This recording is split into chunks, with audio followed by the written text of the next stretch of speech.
What's going on, guys? It's Greg here, aka NYPrepper. It is Friday, November 24th, 2023, and I have an emergency alert to share with you guys. Right now, it is 7:13 p.m. Eastern Time here in the United States. And before we get into the emergency alert, I just want to quickly mention that OUPES is having a Black Friday flash sale. And in addition to the Black Friday prices, they have also given me a 5% discount code.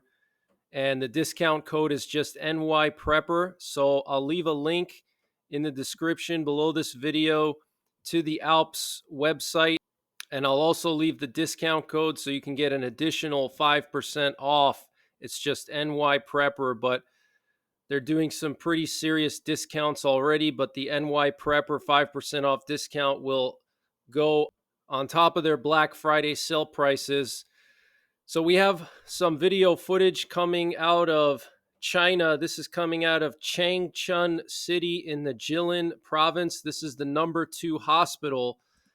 And here you can see a bunch of people walking around with masks, waiting in line to see doctors. There's been an outbreak of some kind of mysterious respiratory illness. It's some type of a pneumonia. And apparently, thousands of people have already been infected. And the World Health Organization is demanding information from the Chinese government about this disease.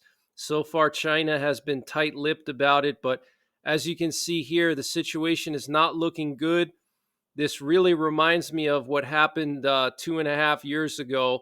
I can't say the name, but I think you know what I'm talking about. It's like deja vu all over again. So it's possible that this could spread here, guys. Okay. So you need to be ready for that. So, very, very concerning situation in China.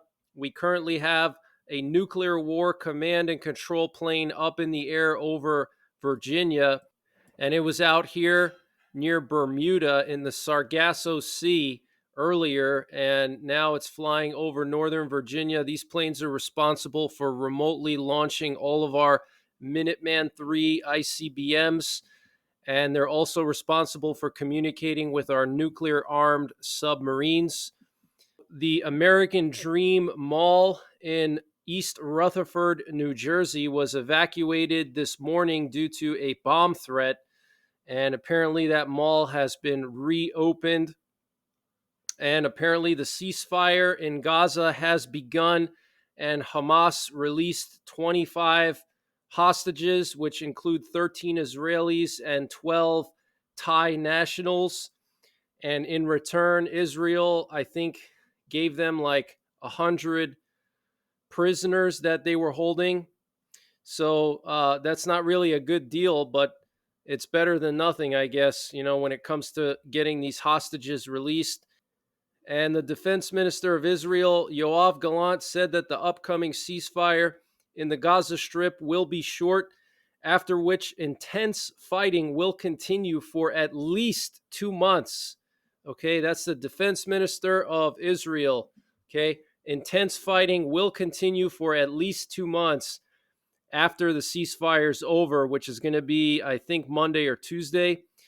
Israeli Channel 13 said Biden asked Netanyahu yesterday for Israel to work to calm the Northern Front during the scheduled 4-day ceasefire. So the Northern Front is the border with Lebanon. There's been a lot of exchange of fire between Hezbollah and the Israeli military. So far today, it's been quiet.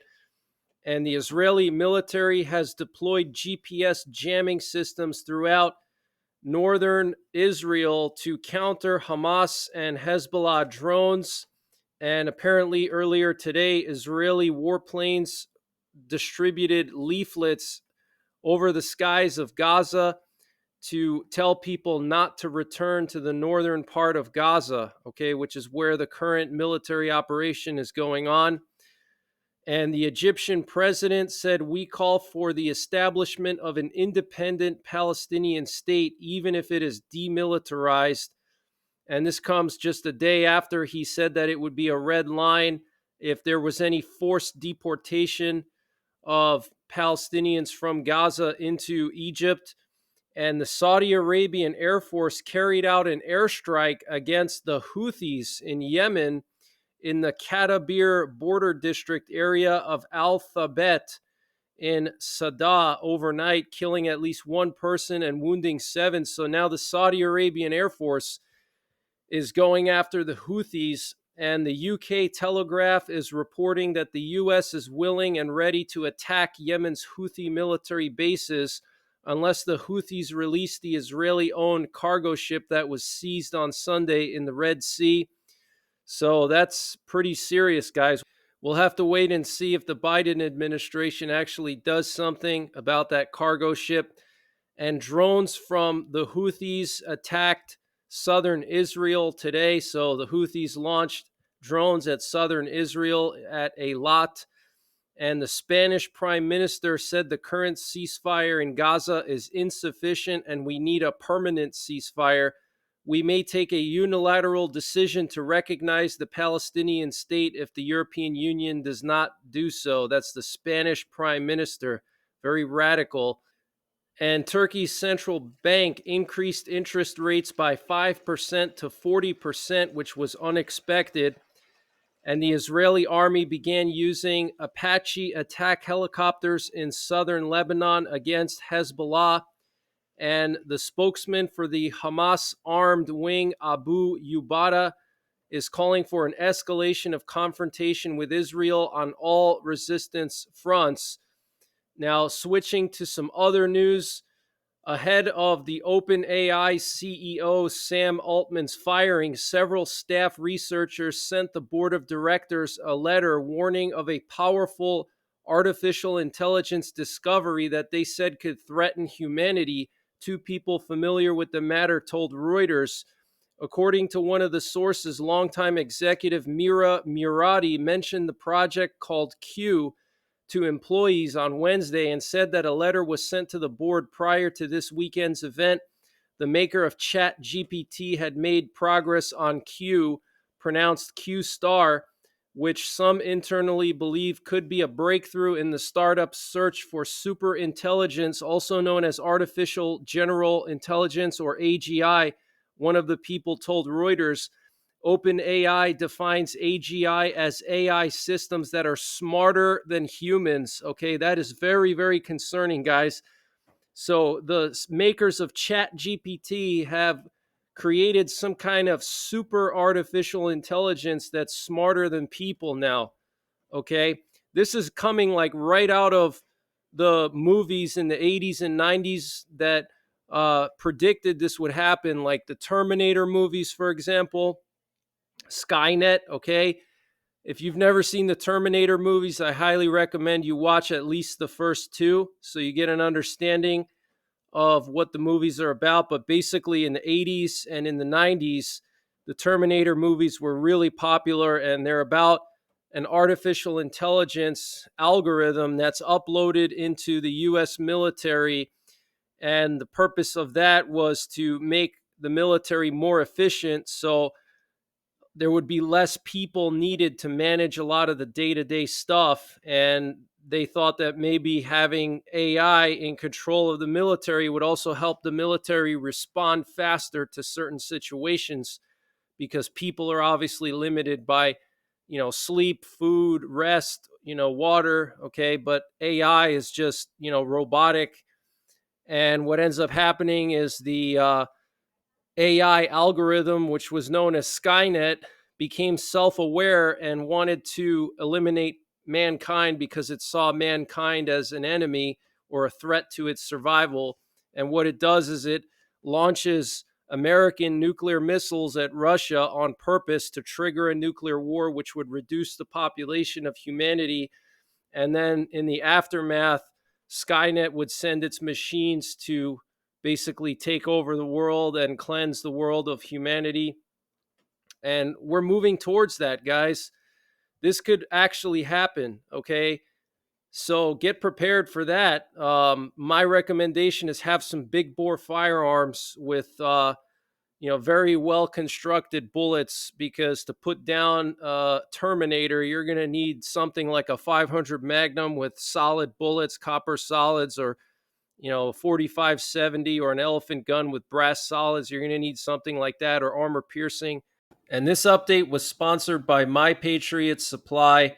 Guys, they have brought back their 25% discount on their 3-month emergency food supply. And to get the discount, you have to use the link preparewithnyprepper.com.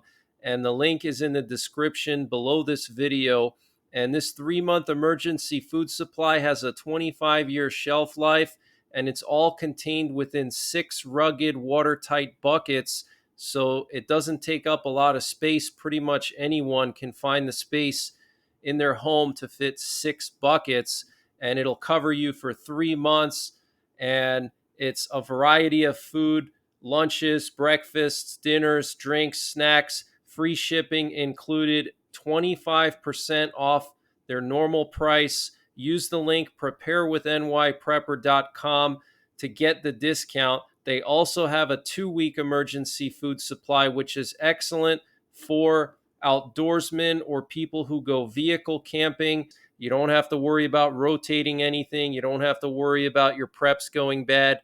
Just store this stuff in a temperature stable location, not too cold, not too hot, stable throughout the year, and it will last 25 years. This is an excellent gift idea for the prepper in your life. The 2-week food supply is an excellent gift idea for the outdoorsman in your life. They also have a general store. If you click the My Patriot Supply logo at the top of the page when you get to preparewithnyprepper.com, it'll take you to their general store, where they have everything you can imagine, from potassium iodide to water filters, solar generators, solar panels, survival seeds, fire starters, anything you can imagine. It's all there. So use the link preparewithnyprepper.com to get 25% off of the My Patriot Supply 3-month freeze-dried food supply. And the link is in the description below this video. The deployment of AI-controlled drones that can make autonomous decisions about whether to kill human targets is moving closer to reality, the New York Times reported. Lethal autonomous weapons that can select targets using AI are being developed by countries including the US, China, and Israel. The use of the so-called killer robots would mark a disturbing development, say critics, handing life and death battlefield decisions to machines with no human input. Several governments are lobbying the UN for a binding resolution restricting the use of AI killer drones. But the US is among a group of nations, which also includes Russia, Australia, and Israel, who are resisting any such move, favoring a non-binding resolution instead. So, guys, this is Terminator happening, okay? Skynet, it's happening right before our eyes, okay? Very concerning. And in Estonia, authorities are installing additional concrete barriers known as dragon's teeth on the border with Russia in Narva, and they're preparing for a possible total border closure with the Russian Federation. National State Broadcasting Portal ERR reported today. So they already started putting up the dragon's teeth a few days ago, and I reported on that. And looks like they're putting up more dragon's teeth. The dragon's teeth are just like pyramid-shaped concrete blocks that are 2 to 3 feet tall, and they're used to slow down war machines. Okay, tanks, infantry fighting vehicles, armored personnel carriers, trucks. So if Russia were to try to invade Estonia by land, that would hopefully slow them down a little bit, because they'd have to go through those obstacles, and that would basically create a choke point. The Ukrainian army has carried out an assault in northern Crimea overnight against the Russian air defense system and a radar station in Jankoy. Local residents reported hearing at least 7 loud explosions. Russian sources reported that 13 Ukrainian drones were shot down over Crimea tonight, 3 more over the Volgograd region. So that's pretty crazy, guys. They took out a Russian air defense system and a radar in Jankoy. Russian sources are saying that the drones were intercepted. Zelensky, the president of Ukraine, has announced a new mobilization plan starting next week in Ukraine. And the Washington Post is reporting that Russia and China are discussing building a tunnel joining Crimea to Russia to avoid Ukrainian attacks on the Crimean Bridge. So they're going to try to make a tunnel now. Pretty interesting. Polish truckers have extended their blockade along the border with Ukraine to protest against competition from Ukrainian drivers, some of whom have been stuck for 17 days in freezing temperatures. In a further blow to Kyiv's trade and war efforts against Russia, Ukraine is preparing to evacuate drivers from the blocked checkpoints on the Polish border.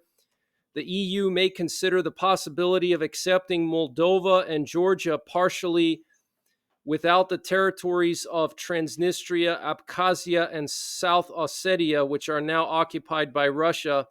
An official representative of the Foreign Policy Service of the European Union, Peter Stano, said. So they're going to take these countries in, even though part of their territories are occupied. And South Korea has approved suspending a military agreement with North Korea that created a no-fly zone near the demilitarized border after Pyongyang claimed its first successful launch of a spy satellite on Tuesday, going to eliminate the no-fly zone, and they're going to fly all kinds of aircraft right up to the DMZ with North Korea, okay, the demilitarized zone. They're going to fly reconnaissance planes, fighter jets, whatever, right up to the border. Before they weren't doing that as of 2018.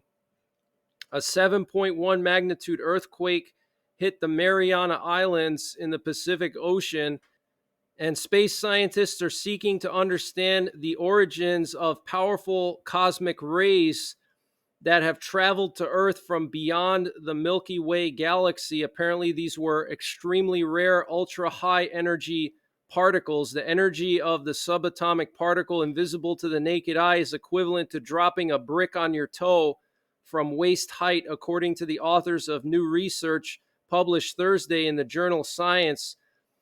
It rivals the single most energetic cosmic ray ever observed, the Oh My God particle that was detected in 1991, the study found. So this is an extremely powerful particle or cosmic ray, cosmic rays that have entered our galaxy from beyond the Milky Way galaxy, from a different galaxy, which is just absolutely insane. Maybe these are some kind of alien particles and they're trying to communicate with us. I mean, who knows? And what you're looking at here is a Swedish Air Force reconnaissance plane that was patrolling along the Polish-Belarus border earlier this morning and late last night. It was going up and down along the Polish-Belarus border. Now there's probably at least 50,000 Russian troops in Western Belarus in this area here, okay? So NATO is still monitoring Poland and the Baltics very heavily. And here we have a Russian VIP plane that left Cuba and flew to Morocco and then flew to Moscow. It had a changeover flight in Casablanca. So this is very interesting, guys. And I showed you guys like a week or two ago the bunkers that Russia has built underneath Cuba. Massive bunkers with all kinds of ground fighting vehicles, tanks, infantry fighting vehicles in these bunkers. Okay, these bunkers are built to withstand direct hits from nuclear weapons, and they have, ground attack vehicles in them, which makes you wonder, are they planning for an invasion of the United States if there were nuclear war? Would they then try to bring that equipment to Florida or, Texas or the Gulf Coast and then make amphibious landings? Who knows? But that's pretty much the latest information that I have, guys. I hope you're having a great Black Friday. I will be back potentially later on tonight with another update. If not, tomorrow I will do more updates. I'm going to be hunting the next couple of days because here in Pennsylvania, it's the opening week of rifle deer season, so I'm going to be busy doing that the next few days, but I will be putting out updates. But if I'm a little bit late in putting out my updates, don't worry. It's just because I'm out in the woods. I hope you guys stay safe, and I'll see you on the next one. Take care. God bless. And don't forget the 3 Ps: prepare, practice, and persevere.